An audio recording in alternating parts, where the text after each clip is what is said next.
आज की कहानी है अनुराधा जी की, जो पश्चिम बंगाल के एक छोटे से गांव पश्चिमी में रहती थी।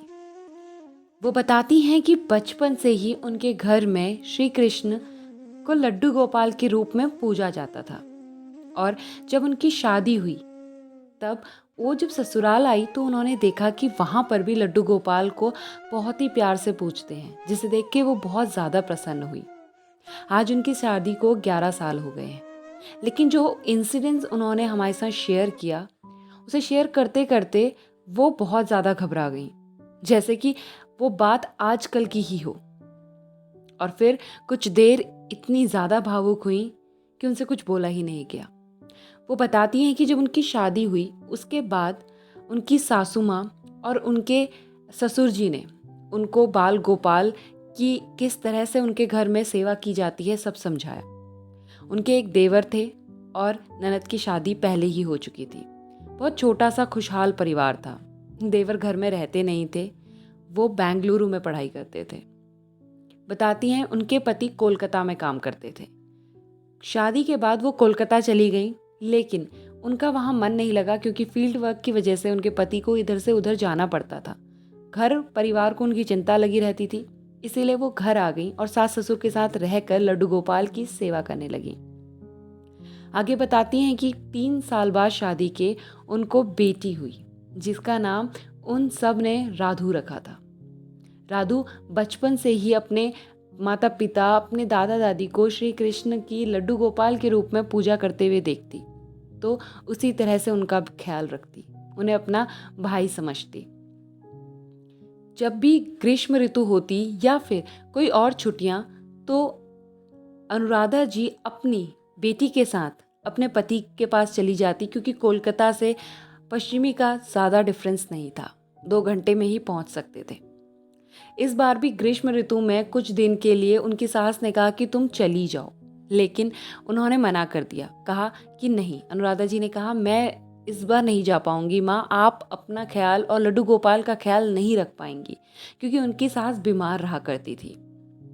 सास ने कहा अगर तुम्हें लड्डू गोपाल की चिंता है तो लड्डू गोपाल को भी अपने साथ ले जाओ, लेकिन जाए आओ, बेटे का भी दिल लग जाएगा और राधु भी कुछ दिन अपने पापा के साथ बिता लेगी।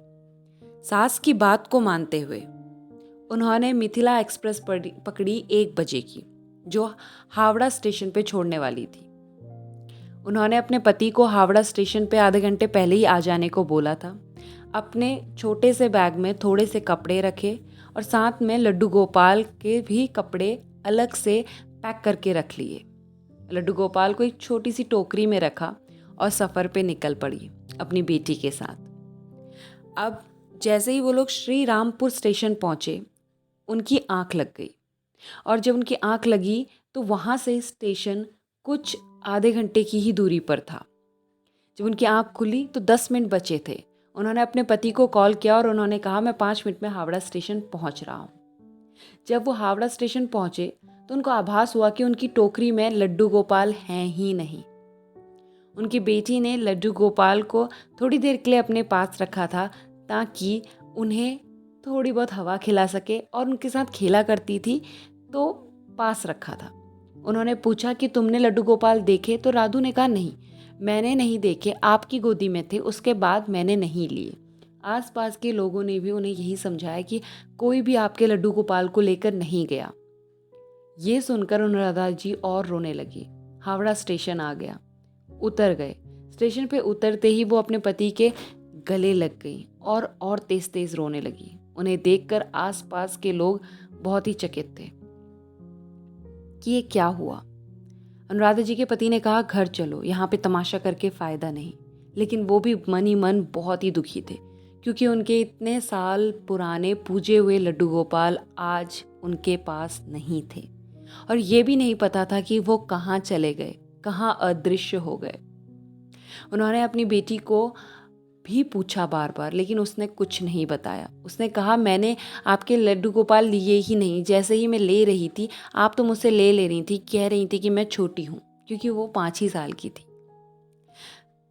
अनुराधा जी कहती हैं उस दिन घर पे खाना नहीं बनाया। मेरे पति घर के बाहर ही रेस्टोरेंट था, वहाँ से खाना लेके आए और मैंने एक कौर भी नहीं खाया। मजबूरी में मेरे पति ने जब ज़्यादा फोर्स किया तो मैंने एक गिलास दूध पी लिया, लेकिन मन ही मन में यही सोच रही थी कि मेरे लड्डू गोपाल कहाँ पर होंगे। अनुराधा जी कहती हैं, मैंने अपनी बेटी को सुलाया और आंखों में आंसू लिए लेट गई, लेकिन मन ही मन मुझे ये बात क्रोध रही थी कि मेरा लड्डू गोपाल आज किन परिस्थितियों में कहाँ पर होंगे। और उनकी जैसे तैसे रात कटी। सुबह उनके पति ड्यूटी चले गए, अनुराधा जी और उनकी बेटी घर पर थी। तो अनुराधा जी की ऐसे ही आंख लग गई काम करने के बाद। जब वो लेटी तो उन्होंने सपना देखा कि लड्डू गोपाल स्टेशन की पटरी पर उनकी बेटी के पैरों के पास पड़े हुए हैं और वो चाह रही हैं कि अपनी बेटी के पास पहुंच सके, लड्डू गोपाल को गोदी में उठा सकें, लेकिन ऐसा हो ही नहीं पा रहा है। और विचलित होकर वो एकदम से उठ गई। उन्होंने जब उनके पति ड्यूटी से आए तो सारा सपना सुनाया। उनके पति ने कहा, मुझे ऐसा लगता है कि तुम लड्डू गोपाल के बारे में बहुत ज़्यादा सोच रही हो, इसीलिए तुम्हें ऐसा सपना आया, वरना लड्डू गोपाल कहाँ जाएंगे। अनुराधा जी ने रिक्वेस्ट की कि एक बार हम फिर से चलें श्री रामपुर स्टेशन। तो बहुत कहने के बाद उनके पति मान गए और वो दोनों श्री रामपुर स्टेशन गए।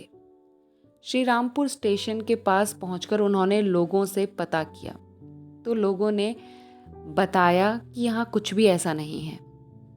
कुछ भी समझ नहीं आ रहा था कि क्या हुआ और क्या नहीं हुआ। तब उन्होंने फिर अपनी बेटी की तरफ देखा और उससे कहा, बेटा मैं तुम्हें चॉकलेट्स दूंगी, तुम्हें घुमाने ले जाऊंगी, तुम मुझे बता दो क्या तुमने लड्डू गोपाल को कहीं देखा, मैं तुम्हें नहीं डांटूंगी। राधू ने बोला, मम्मी आप मुझे नहीं डांटेंगी? उनका नहीं, मैं नहीं डांटूंगी, बताओ क्या हुआ। और जो राधू ने बताया उसे सुनकर उनके पैरों तले ज़मीन खिसक गई। राधू ने बोला कि मम्मी जब आपकी आंख लगी थी तो मैंने लड्डू गोपाल को श्री रामपुर स्टेशन पे थोड़ी देर हवा खिलाने के लिए खिड़की के बाहर किया और तभी ट्रेन चल पड़ी। अचानक ट्रेन के चल देने से लड्डू गोपाल हाथ से छूट गए मम्मी, और डर के मारे मैंने आपको नहीं बताया। अनुराधा जी और ज़्यादा रोने लगी और पटरी के पास जाकर ढूंढने लगी पागलों की तरह, लेकिन लड्डू गोपाल कहीं दिखे ही नहीं। अंततः उनके हस्बैंड ने कहा, मैं एक बार और आगे जाके आता हूँ, तुम लोग यहीं पर रहना। और उनके हस्बैंड पत्थरों के पास जाकर ढूंढने लगे।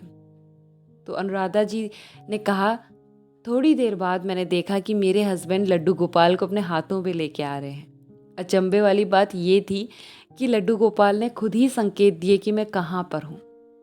और दूसरी अचंभे वाली बात ये थी कि पटरी पर गिरने के बाद भी, कई ट्रेनों के गुजरने के बाद भी लड्डू गोपाल को खरोच तक नहीं लगी थी, क्योंकि आखिरकार है तो वो दिव्य शक्ति। लड्डू गोपाल को देखते ही वो अपनी बेटी का हाथ पकड़कर दौड़ के अपने पति के पास गई, लड्डू गोपाल को आंचल में भर लिया और पोंछने लगी। ये कहते कहते उनकी आंखें अभी भी नम हो गई थी। वो कहती हैं कि मैं मन ही मन यही सोच रही थी कि अगर सासू माँ को पता चला, चूँकि वो बीमार हैं, तो वो तो इस सदमे को सहन ही नहीं कर पाएंगी, और इसीलिए भी वो ज़्यादा परेशान थी। और दूसरी बात, जो लड्डू गोपाल के मुंह में पड़ जाता है वो उनके बिना रह नहीं पाता है। जैसे ही उन्होंने लड्डू गोपाल को देखा, उनकी सांस में सांस आई। ये भगवान से वादा किया कि प्रभु आगे से मैं आपका ध्यान थोड़ा ज़्यादा रखूंगी। बीच बीच में जो उनके मन में विचार आ रहा था कि क्या पता भगवान मेरी पूजा पाठ से खुश ना हो और जाना चाहते हो, तभी मेरी सास ने घर से बाहर उन्हें भेजने का आग्रह किया, ये विचार भी हट गया। और फाइनली लड्डू गोपाल मेरे हाथ में थे। उन्हें वो अपने साथ घर ले आई और कुछ दिन पति के साथ रह के अपने घर को वापस लौट गई। श्री कृष्ण के जो भक्त होते हैं, उन्हें भक्त श्री कृष्ण को नहीं चुनते, एक्चुअल में भगवान उन्हें चुनते हैं। इसीलिए अगर आप भी लड्डू गोपाल के भक्त हैं ना, तो खुशी मनाइए, भगवान ने आपको चुना है उनकी सेवा के लिए। You are the luckiest one. अगर कहानी पसंद आई तो प्लीज़ लाइक कीजिए और कमेंट में राधे राधे लिखना ना भूलें। जल्द लौटूंगी एक अच्छी की कहानी के साथ।